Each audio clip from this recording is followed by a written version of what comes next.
Vamos a leer juntos esos versículos, primero 10 versículos del capítulo 2 de Efesios.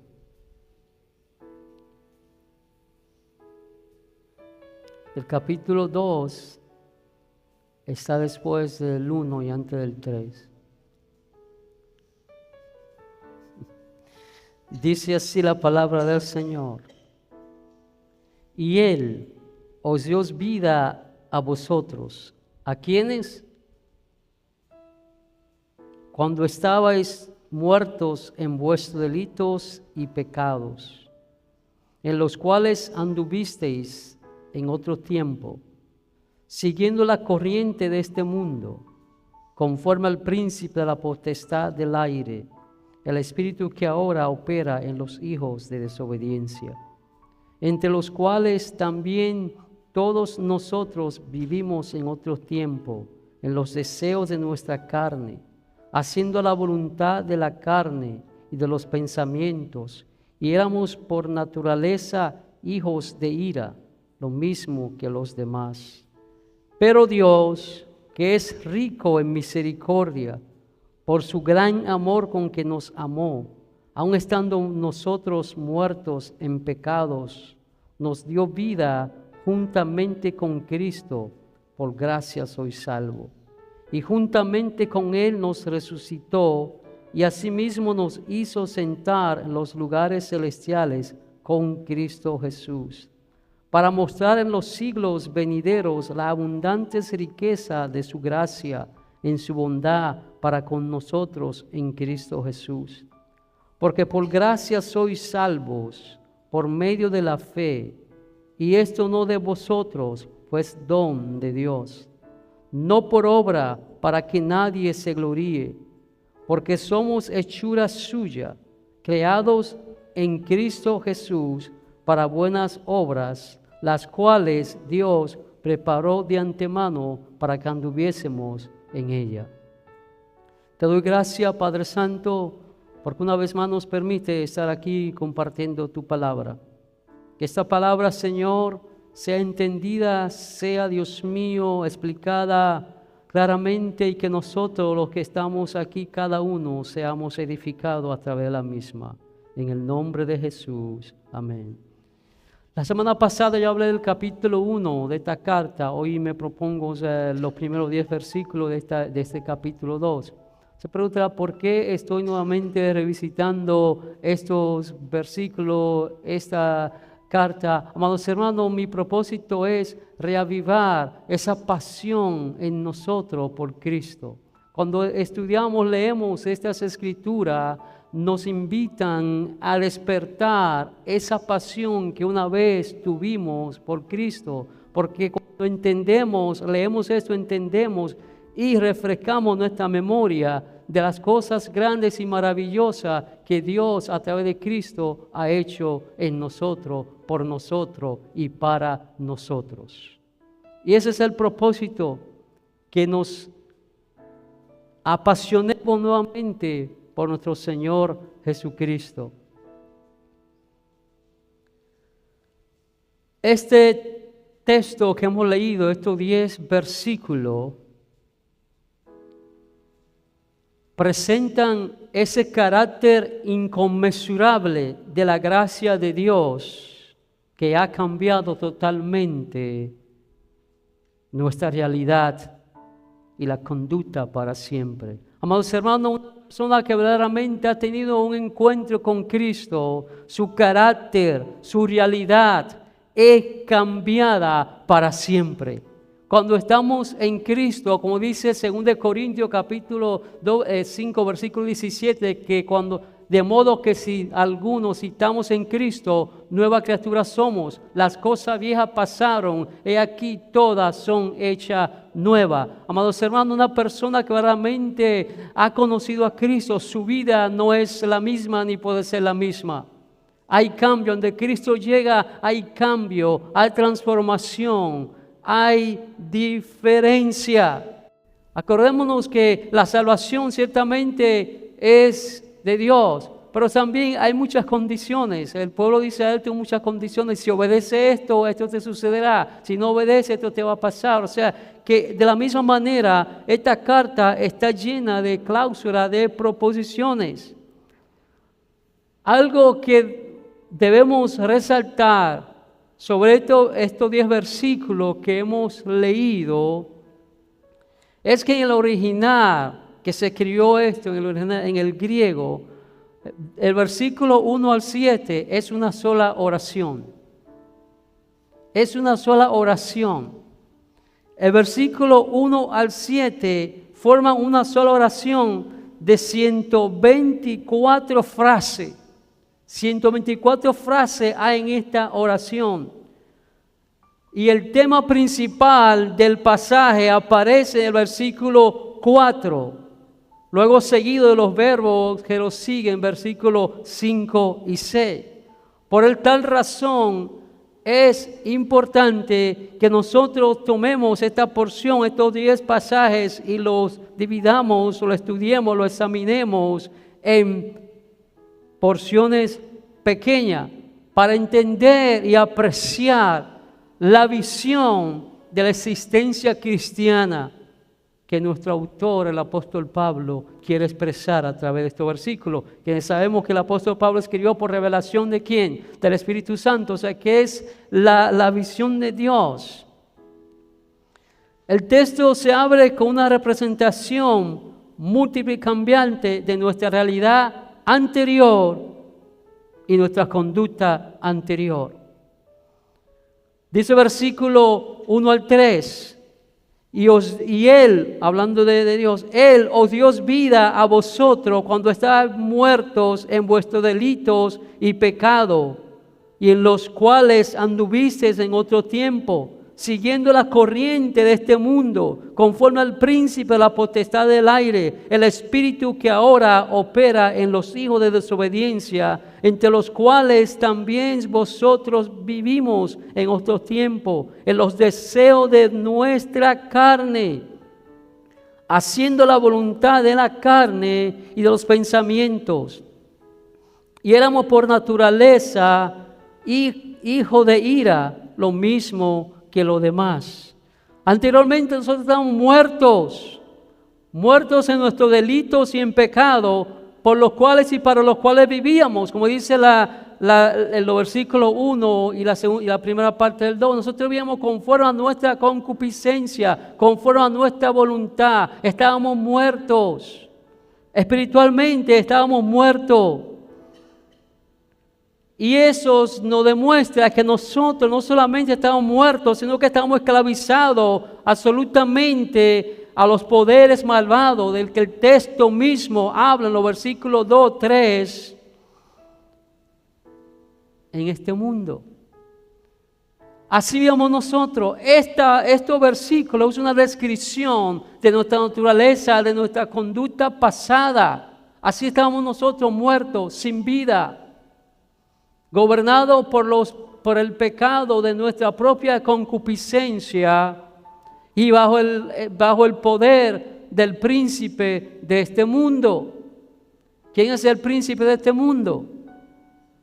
Satanás. Entonces, en la cosmología de la carta de Efesios, este mundo no se refiere al cosmos, sino a la edad presente. ¿En qué? En enemistad con Dios. El mundo actual, el hombre natural está en enemistad con Dios. Así como usted y yo estábamos antes de conocer a Cristo. Éramos enemigos de Dios. Igual que lo están aquellos que no tienen a Cristo. El aire, la palabra aire aquí debe ser entendida como la zona entre la tierra y los cielos, en que habitan los principados, la potestad y la fuerza antagónica que ejercen control sobre aquellos que no están en Cristo. El apóstol Pablo más adelante en esta carta, en el capítulo 4, versículo 6, nos habla de esa potestad. ¿Y quién es el que gobierna? Que es el diablo. La carne no es la flesh, Si alguien, la flesh, no. La carne representa esa condición humana tan encendida en sí misma que las pasiones y los deseos y la mentalidad están en desobediencia total y en decreto total, marcándonos a nosotros también como hijos de ira cuando estábamos sin Cristo. Usted y yo éramos hijos de iras. A veces preguntamos, ¿de qué somos salvos? Decimos, no, del mundo, del infierno. Nosotros somos salvos de la ira de Dios. Nosotros somos salvos del mismo Dios. Dios nos salva de sí mismo. Somos personas diferentes porque ya no andamos como los demás.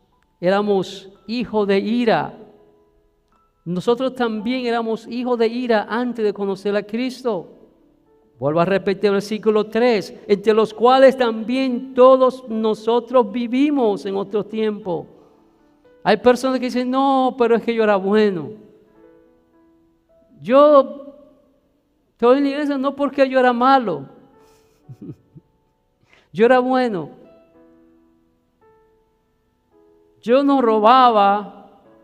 Yo no mataba, yo hacía obras y era bueno. Pero aquí este versículo nos dice que nosotros éramos también hijos de ira, así como aquellos que hoy día no tienen a Cristo. Aunque esa no es nuestra condición ahora mismo como cristiano, pero sigue siendo la condición de aquellos que no son cristianos. Por eso, amados hermanos, nosotros debemos de intencionalmente compartir a Cristo con otros, porque esa persona que no tiene a Cristo ahora mismo, amados hermanos, son hijos de iras, andan conforme a su concupiscencia, bajo el gobierno, bajo el poder del enemigo. Nosotros ya fuimos sacados, ya nosotros no somos hijos de ira, pero ellos sí siguen siendo hijos de ira, como dice la segunda parte del versículo 2, que ellos, así como nosotros un tiempo, dice, siguiendo la corriente de este mundo, conforme al príncipe de la potestad del aire, el espíritu que ahora opera en los hijos de ¿quién? De desobediencia. Y la desobediencia trae consigo ¿qué? Castigo, consecuencia. Hay consecuencia. En los versículos 4 al 7, nosotros vemos, estos versículos nos presentan la intervención de Dios. Y esa transformación que hemos tenido, esa transformación que usted y yo hemos tenido, no fue producto de algo que usted y yo hayamos hecho. No fue que fuimos a un programa de rehabilitación. No fue que fuimos a un seminario de conducta. No fue que fuimos y cambiamos automáticamente nosotros mismos por nuestra propia cuenta.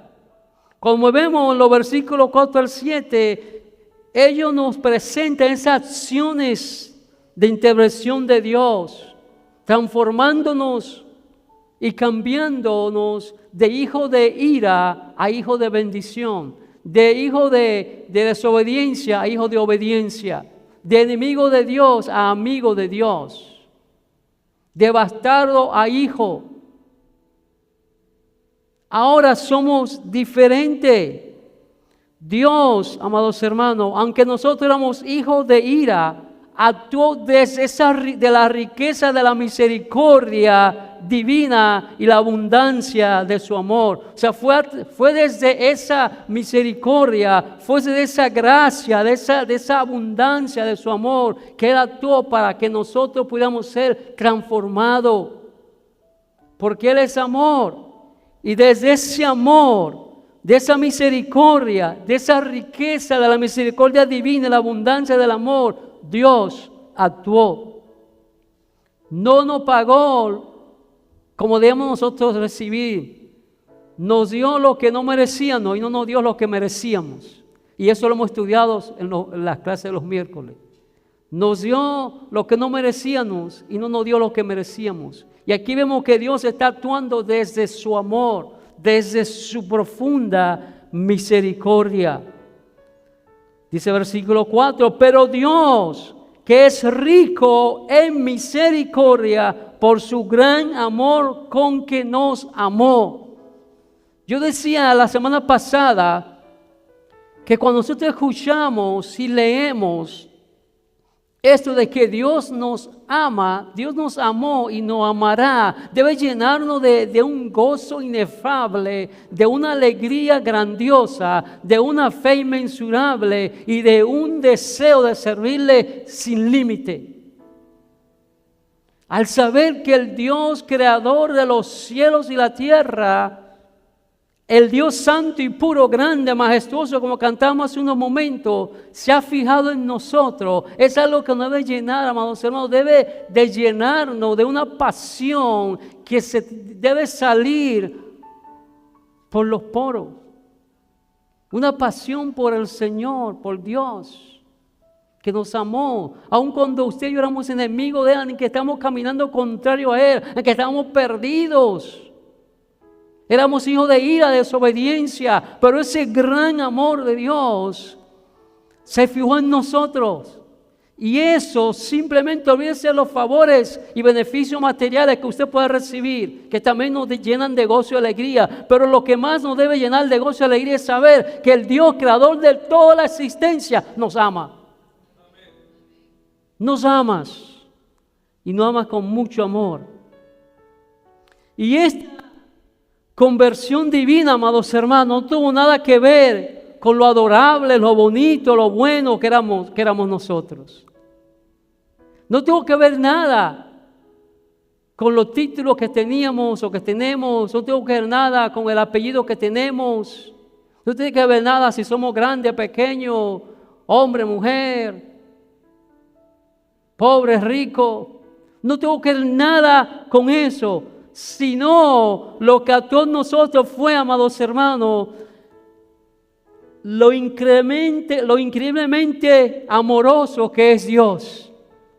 Fue por el amor de Dios, por ese amor increíble, por ese gran amor, por lo increíble y amoroso que es Dios. Eso fue lo que ató en nosotros.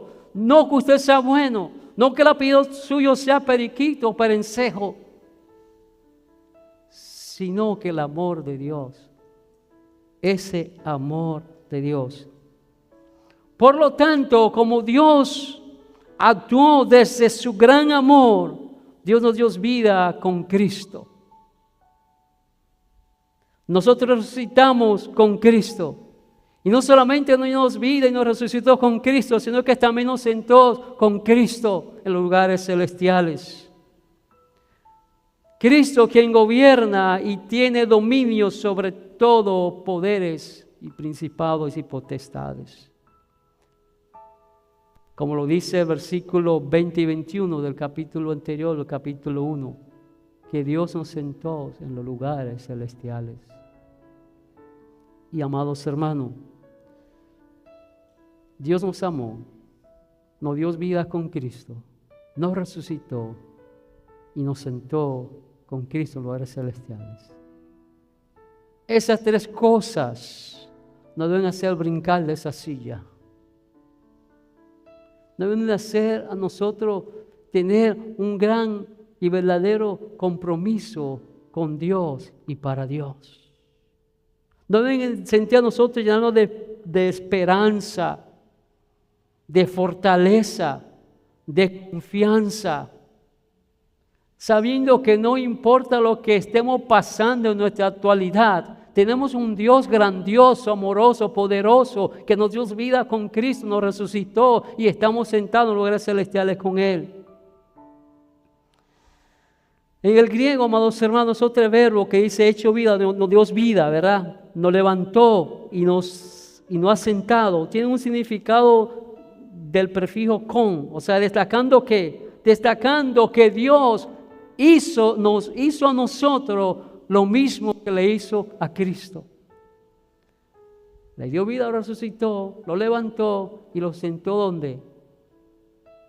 En gloria, en los lugares celestiales. Entonces lo mismo que Dios hizo con Cristo. Leímos la semana pasada el capítulo 1 que dice que el mismo poder que actuó resucitando a Cristo de los muertos es el mismo poder que Dios ha dado a sus hijos. O sea, lo mismo que Dios hizo a Cristo, lo ha hecho a nosotros. Y esta acción de que Dios hizo lo mismo a nosotros que hizo a Cristo, ¿qué pone esto en relieve, amados hermanos? La solidaridad divinamente forjada, compartida entre Cristo y sus discípulos. Hay una unidad entre Cristo y sus discípulos.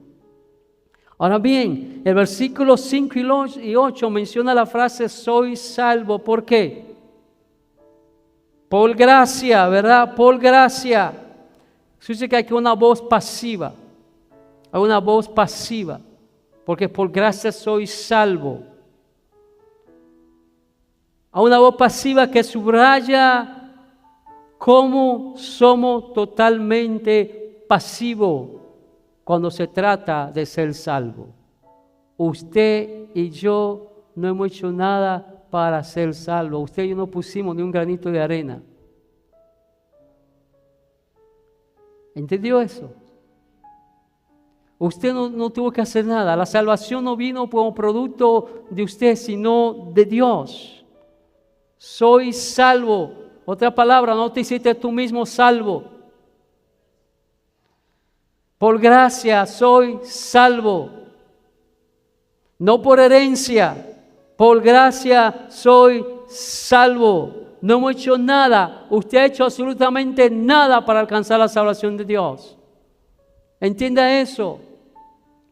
Que usted y yo éramos tan hijos de ira como los que no tienen a Cristo. Que usted y yo éramos enemigos de Dios. El hombre por sí mismo no busca a Dios. No hay ni siquiera uno que sea bueno, nadie quiere buscar a Dios. El hombre es buscado y traído por Dios mismo hacia Él.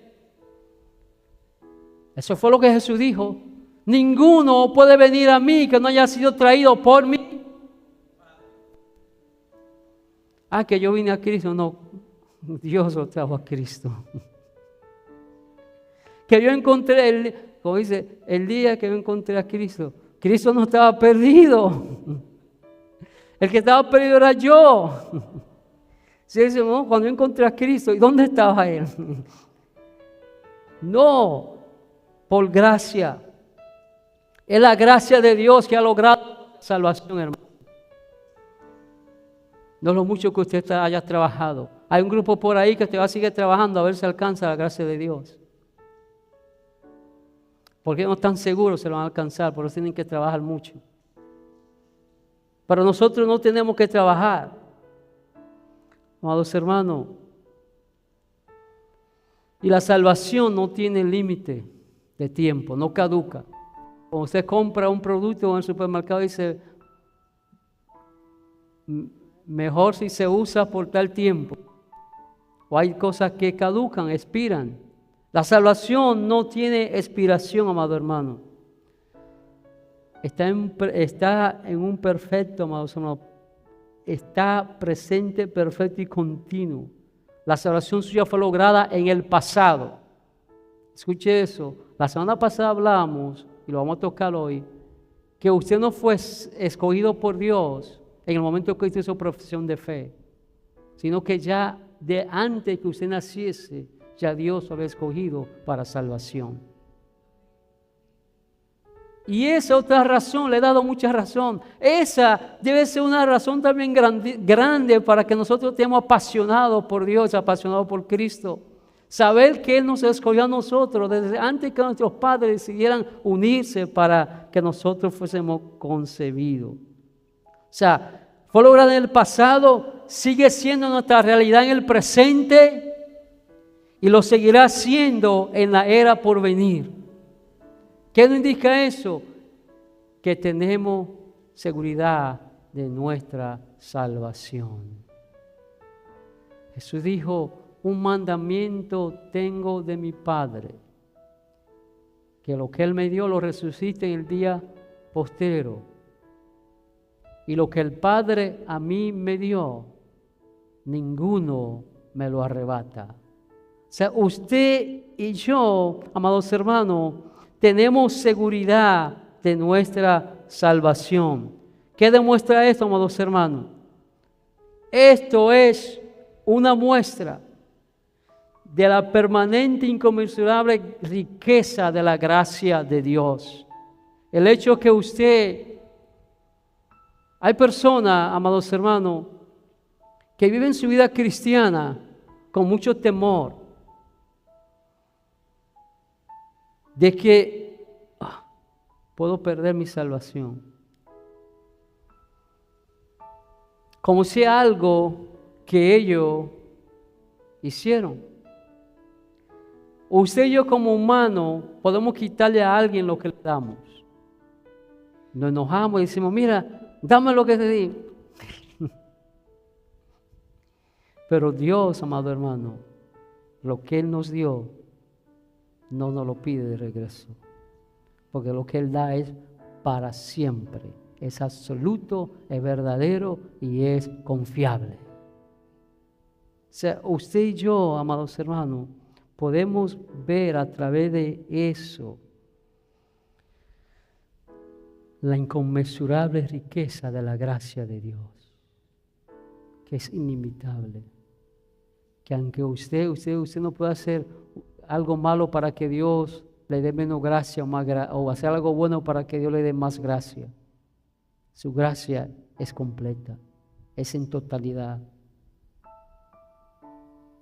Esa riqueza de la gracia de Dios es la que cuando usted y yo pecamos y venimos arrepentidos y pedimos perdón, nos ofrece ese perdón y nos restituye nuevamente esa comunión con Él.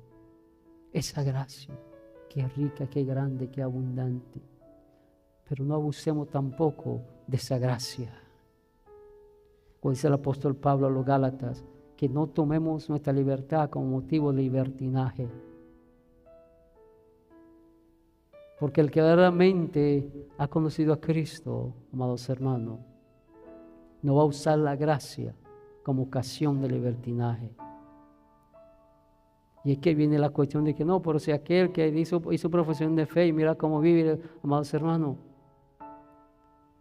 no están todos los que son, ni son todos los que están. Solo Dios sabe.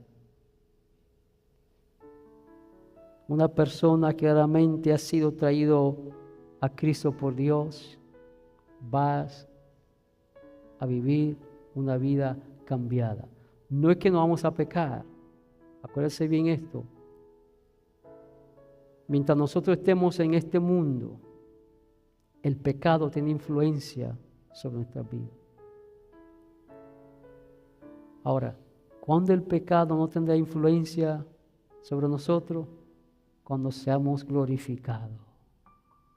Pero mientras vamos a estar influenciados por el pecado. Miren lo que dice el versículo 7. Para mostrar en los siglos venideros, o sea, ahí está hablando en el futuro, está hablando de la salvación, las abundantes riquezas de su gracia en su bondad. ¿Para quiénes? ¿Para quiénes? ¿Con nosotros en quién? En Cristo. La gracia de Dios es abundante. Esto muestra esa gran misericordia de Dios.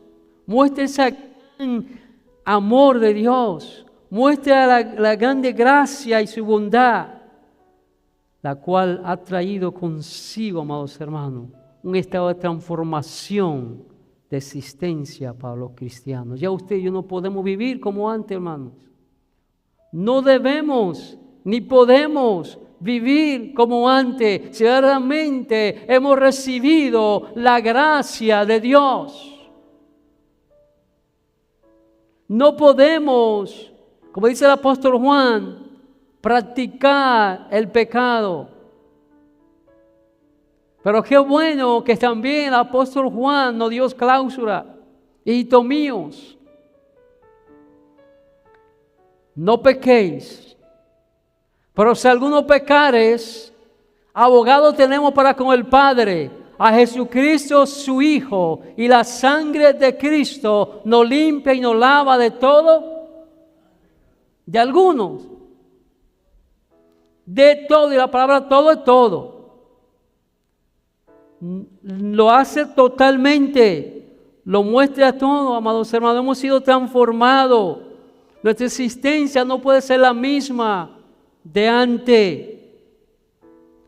Este pasaje también nos recuerda a nosotros los cristianos esa diferencia de nuestra salvación, del estado actual y el estado del no creyente.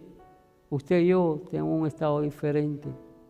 Ahora, el que nosotros leamos esto, de que hoy nosotros no tenemos la misma realidad que teníamos antes de Cristo, debe ser algo que nos apasiona a nosotros para compartir esa gracia de Dios con otros. Esa gracia de Dios, esa gracia que se mostró en nosotros cuando aún estábamos muertos en delitos y pecados. No seamos egoístas, seamos personas que compartamos. No seamos como esos niños que cuando tienen un juguetito no lo quieren compartir con los demás niños. Cuando se comparte quiere decir que usted tiene cuidado de los demás. Sharing is caring, como dice en inglés. Si usted no comparte, está siendo egoísta. Y si es egoísta, no está siendo un buen cristiano. Porque el Señor nos llama a compartir esto que usted y yo hemos recibido. Esto nos recuerda ese estado permanente de aquellos que no están en Cristo, aquellos que están viviendo aún en sus delitos y pecados. Qué bueno es que nosotros hemos recibido la gracia, pero también es bueno que otros escuchen esa gracia. Ustedes y yo no sabemos quiénes han sido los escogidos. Dios lo sabe, pero si nosotros no predicamos los escogidos, no van a recibir la invitación. Amén. O sea, los versículos 8 al 10 nos aclaran la supremencia de la riqueza de la gracia de Dios, haciendo dos puntos que tienen relación entre sí. Primer punto, el cambio radical que hemos vivido es un puro don de la gracia de Dios. Eso es lo que nos está dejando establecido el escritor, apóstol Pablo. Que ese cambio radical que usted y yo hemos recibido, que hemos vivido, que hemos experimentado, es un puro don de la gracia de Dios.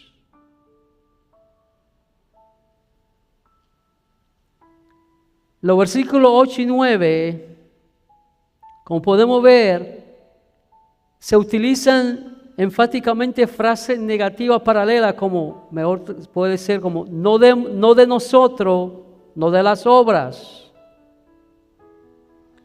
¿Para qué el apóstol Pablo hace esto?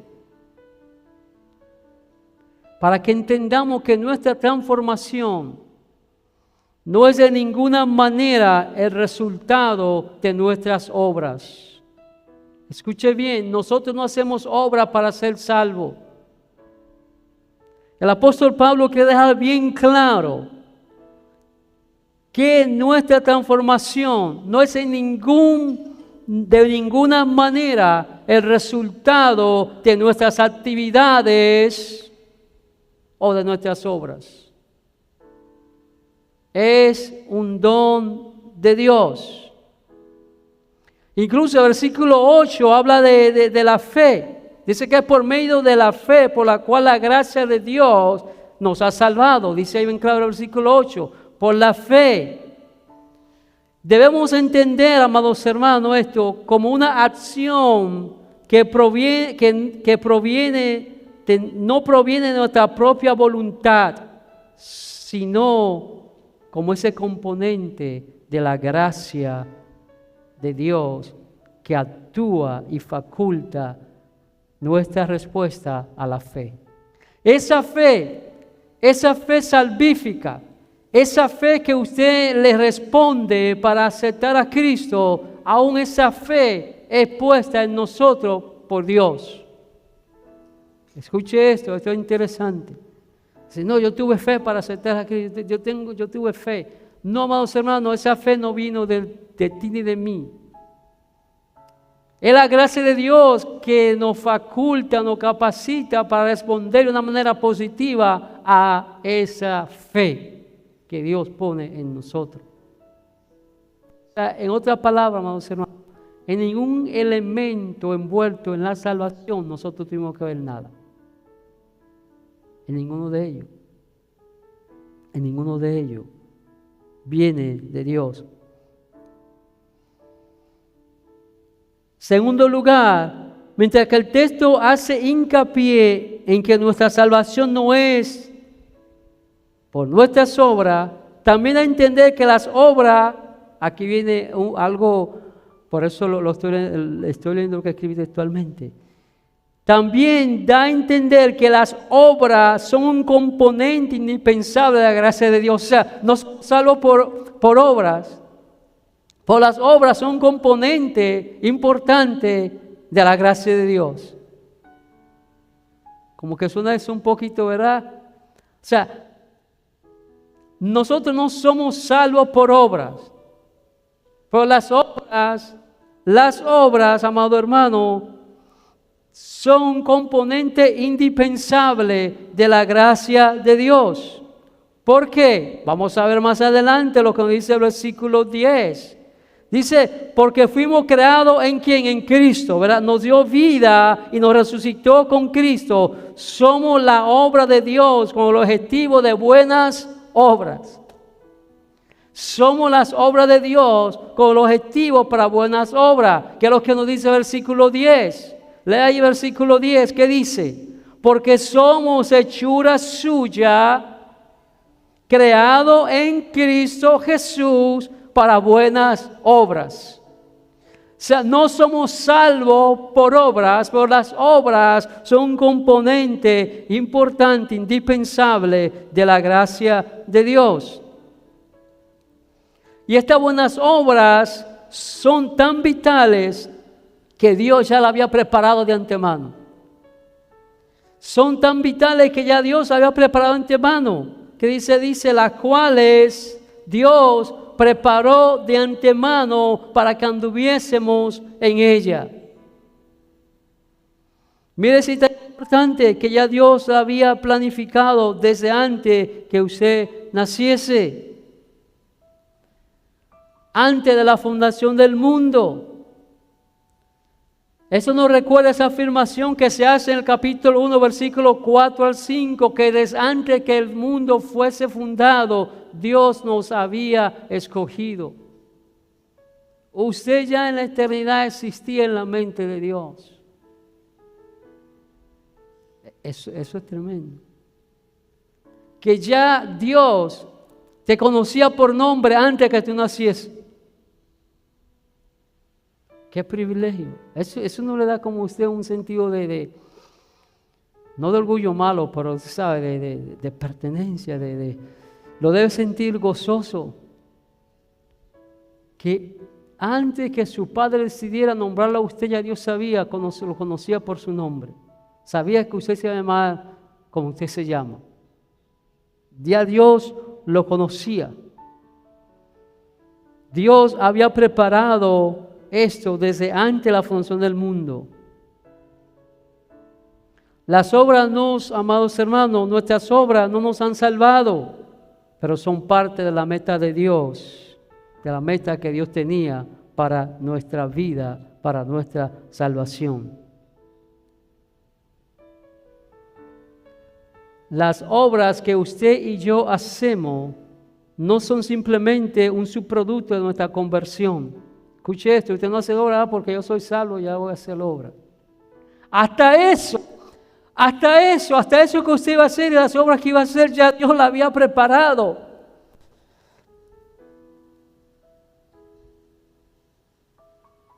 ¿Usted está escuchando esto? O sea, nada tuvo que ver usted con la salvación porque ya Dios lo había determinado desde antes de la fundación del mundo.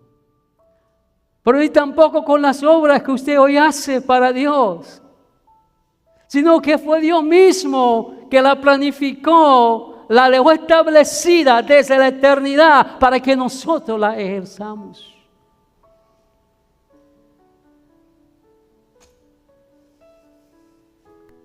¿Qué Dios más grande tenemos? ¿Qué Dios más bueno? ¿Qué Dios más amoroso? ¿Qué Dios más misericordioso? ¿Qué Dios más bondadoso? ¿Qué Dios más sabio y más inteligente?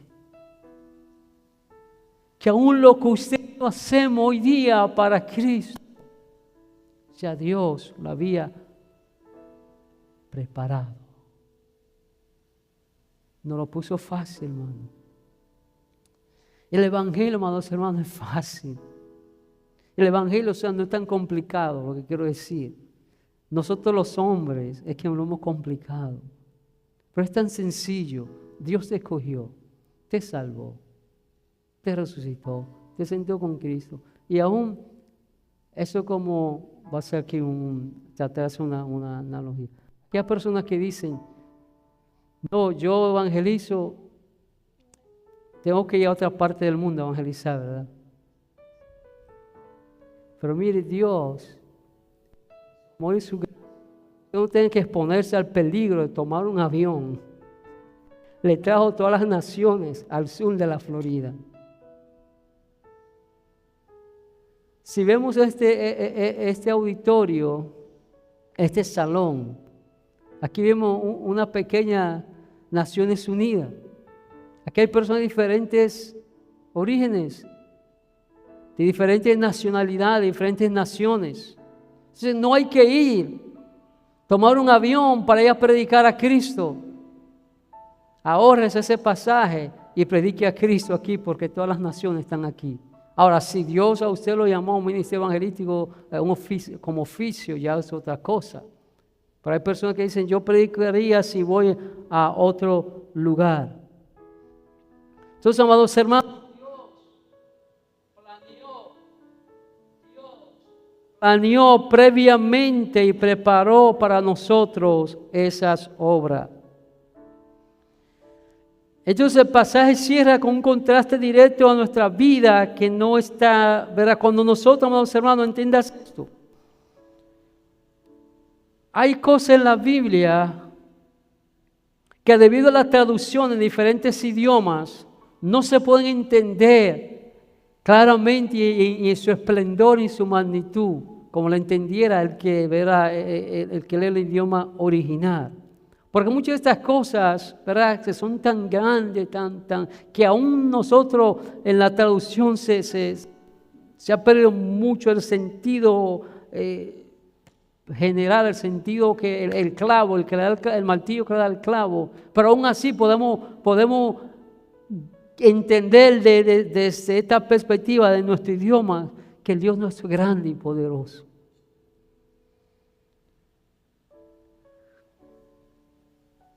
Antes habíamos caminado ¿en qué? En nuestros delitos y pecados.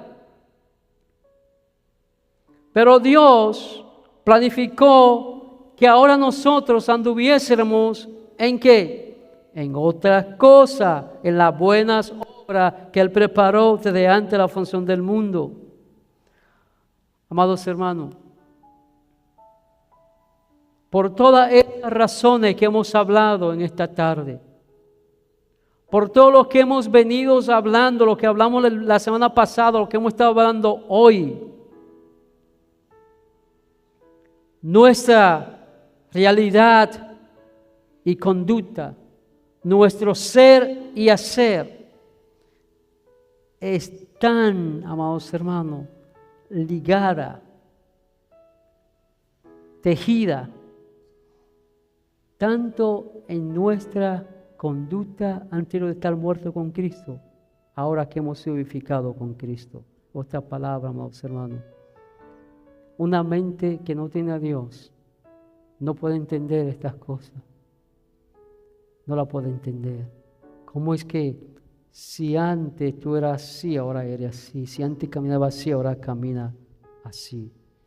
Es un poco complejo entender estas cosas, pero están, amados, ligadas, están entrelazadas y son indelebles. Esta palabra no se puede quitar, no se puede borrar, son permanentes. La salvación, la gracia, la misericordia, el perdón que usted y yo hemos recibido de parte de Dios es permanente. No es algo que se quita, no es algo que se pierde, porque viene solamente y únicamente de Dios.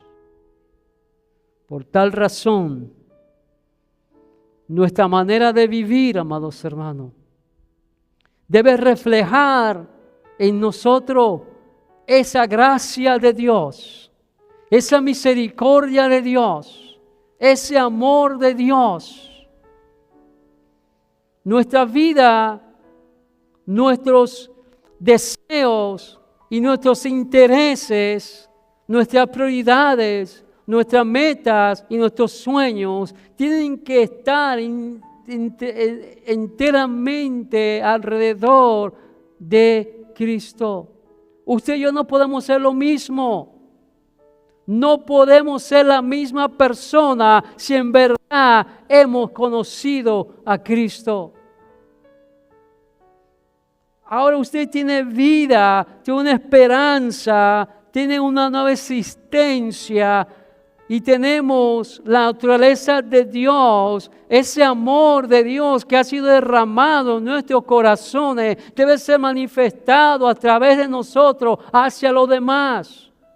Esa misericordia que Dios mostró para con nosotros a través de Cristo también debe reflejarse y debe ser salir de nosotros hacia los demás.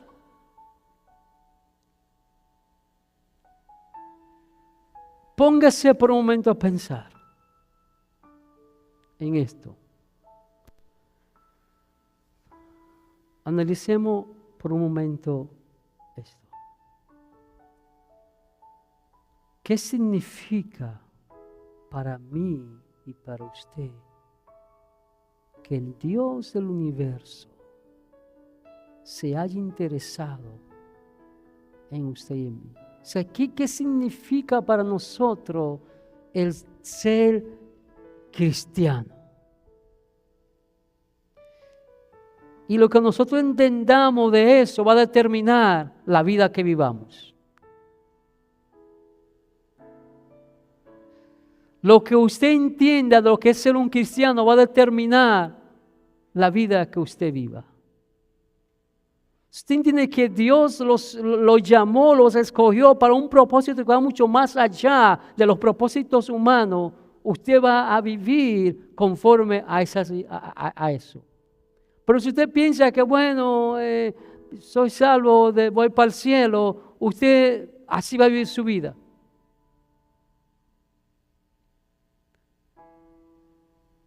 Y con esto lo dejo, amados hermanos. Pensemos en esta semana. ¿Qué es ser cristiano? Con eso lo dejo. ¿Qué significa para mí ser cristiano? Porque eso va a determinar si vamos a andar en las buenas obras que Dios preparó de antemano para nosotros, o si vamos simplemente a pasar por el mundo por pasar. Y Dios nos quiere que eso solamente pase por el mundo por pasar, sino que cumpla ese propósito por el cual y para el cual Él los escogió. Amén. Estamos de pie.